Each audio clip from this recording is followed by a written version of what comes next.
राज्यसभा की 2 सीटें हरियाणा में जो खाली थी उसका आज नामांकन पत्र भरने का आखिरी दिन है और अभी तक जो जानकारी मिली है कि यानी जो चुनाव की व्यवस्था में जो लोग लगे हैं, हमने अपने कैंडिडेट श्री किशन पंवार जी का फार्म भरवाया है और इसी प्रकार कांग्रेस ने भी अजय माकन उनका एक फार्म भरवाया है। अभी तक 2 फार्म भरे गए हैं।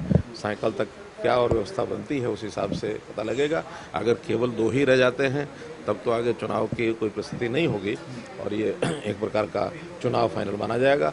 लेकिन अगर कहीं 2 के बाद तीसरा चौथा कोई फार्म भरा जाता है तो निश्चित रूप से 10 तारीख को वोटिंग का दिन है। 10 तारीख को वोटिंग होगी।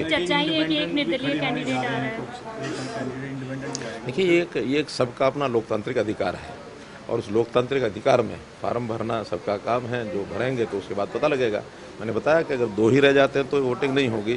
2 के बाद अगर तीसरा कोई खड़ा होता है, चौथा खड़ा होता है तो निश्चित रूप से वोटिंग होगी। तो बीजेपी निर्दलीय की तरफ रहेगी सर? कैसे जानकारी में है कि थर्ड फार्म भरा गया हो? नहीं, सुना है कुछ लोग तैयारी कर रहे हैं। तो सर बीजेपी निर्दलीय को वोट देगी नहीं देगी? ये विषय आज सायंकाल 3 बजे के बाद ही पता लगेगा कि आगे क्या करना है, क्योंकि हमें अपना चुनाव जीतने के लिए 31 MLAs की आवश्यकता है। तो उसके बाद भी हमारे क्योंकि 40 हैं, तो अगर कोई विषय आएगा तो उसके बाद ही विचार करेंगे। लेकिन कांग्रेस को तो आप रोकना चाहेंगे कि कांग्रेस का? देखिए, ये जब तक सारी स्थिति क्लियर नहीं हो जाती तब तक इस पर कुछ कहना ठीक नहीं है। भारतीय जनता पार्टी के पास उससे अधिक वोट हैं जितने कृष्णलाल पंवार जी को चाहिए, तो विजय सुनिश्चित है और आज सबने मिलकर उनका फार्म जो है अभी जमा कराया है। सर, निर्दलीय उम्मीदवार भी मैदान में आ रहे हैं, फिर चुनाव की भी नौबत आएगी, निर्दलीय को समर्थन करेंगे, क्या रणनीति रहेगी?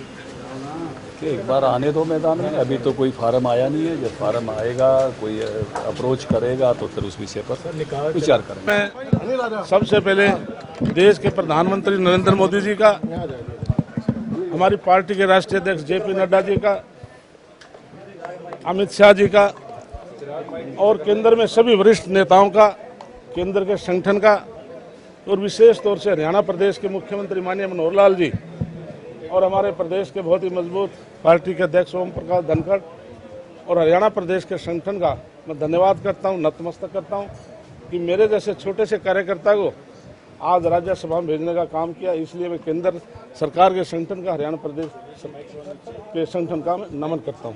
क्या आप कहेंगे सर, अब तीसरा उम्मीदवार भी मैदान में आने की तैयारी है, तो मतदान लगभग अब तय माना जा रहा है, तीसरा उम्मीदवार मैदान में आता है? इसके लिए मुझे तीसरे के बारे में कोई ज्ञान नहीं है।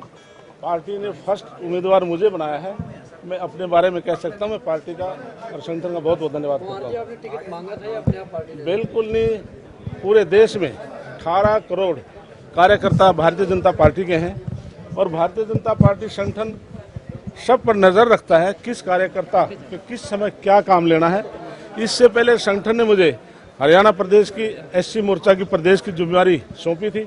हमने ईमानदारी से उस पर काम किया और अब पार्टी संगठन ने चाहा कि मैं राज्यसभा में जाऊं, आशीर्वाद दिए करके।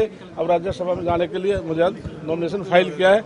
मैं किसी भी नेता के पास मैंने जाकर के ये नहीं कहा कि मुझे राज्यसभा में भेजें।